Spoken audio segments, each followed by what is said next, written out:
రాజకీయాలు మార్పు దిశగా అడుగులు వేయాలంటే రాజగోపాల్ రెడ్డి ఎంబడి సోమన్న అటువంటి నడవాలి.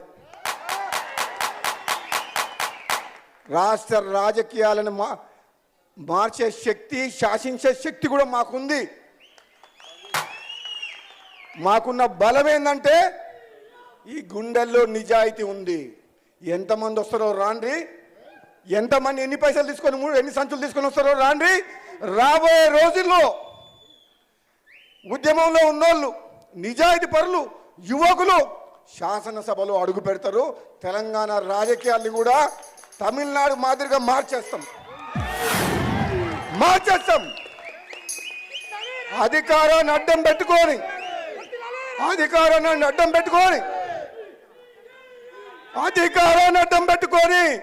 అభివృద్ధి పేరు మీద లక్షల కోట్లు దోసుకుంటున్న ఎమ్మడి పడతాం. దోపిడికి వ్యతిరేకంగా పోరాటం చేస్తాం. మేము నిజాయితీ పరులం అని చెప్పేసి మా సహనాన్ని, మా ఓపికని చేతగానితనంగా భావించొద్దు. అవసరం వచ్చినప్పుడు విద్యార్థుల కోసం, నిరుద్యోగుల కోసం, యువకుల కోసం, రైతుల కోసం, పేదల కోసం, మా అక్క చెల్లెల కోసం అవినీతికి వ్యతిరేకంగా పోరాటం చేసి యుద్ధం చేస్తాం. భయపడేది లేదు.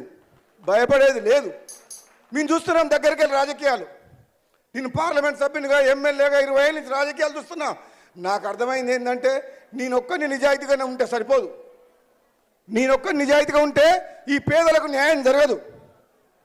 నేను అవినీతి వ్యతిరేకంగా, దుర్మార్గులకు వ్యతిరేకంగా పోరాటం చేసినప్పుడే ఈ పేదలకు న్యాయం జరుగుతుంది.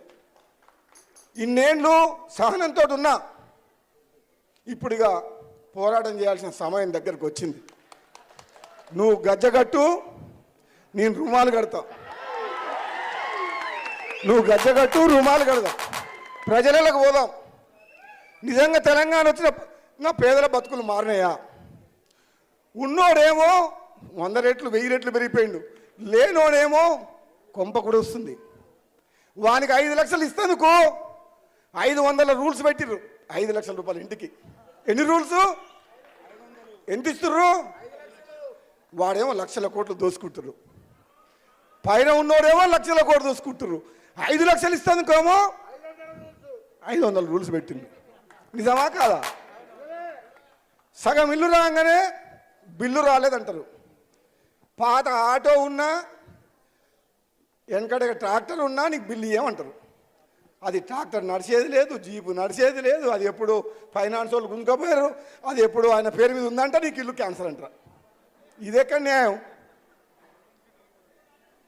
ఇట్లా చెప్పుకుంటా పోతే రాజగోపాల్ రెడ్డి ఇప్పుడు అధికార పక్షంలో ఉండా, ప్రతిపక్షంలో ఉండా అని చెప్పి అడుగుతారు జనం. నేనైతే ఒక పక్షంలో ఉన్నా. నేనెప్పుడు ప్రజల పక్షాలనే ఉంటా. నేనెప్పుడు ప్రజల పక్షాన ఉండాలని కోరుకుంటున్నా. నాకేదో పదవిస్తానంటేనో, నాకు పదవిస్తే ఒక తీరుగా, ఇంకోటి ఆశ పెడితే ఒక తీరుగా ఉన్నది ఉన్నట్టు మాట్లాడతా. రేవంత్ రెడ్డి ప్రభుత్వం మంచి పనులు చేస్తే మంచిగా చేసిందంట, తప్పు చేస్తే తప్పు చేసిందంట అనాలా. కాబట్టి మీ అందరికీ కూడా చెప్తున్నా, గొంతు పోయింది. ఏది ఏమైనా సోమన్నకు న్యాయం జరుగుతుంది. మంచి కళాకారుడు. మీ కళాకారుల మాటలు వింటుంటే మాకు ఒళ్ళు జల్లరిస్తుంది.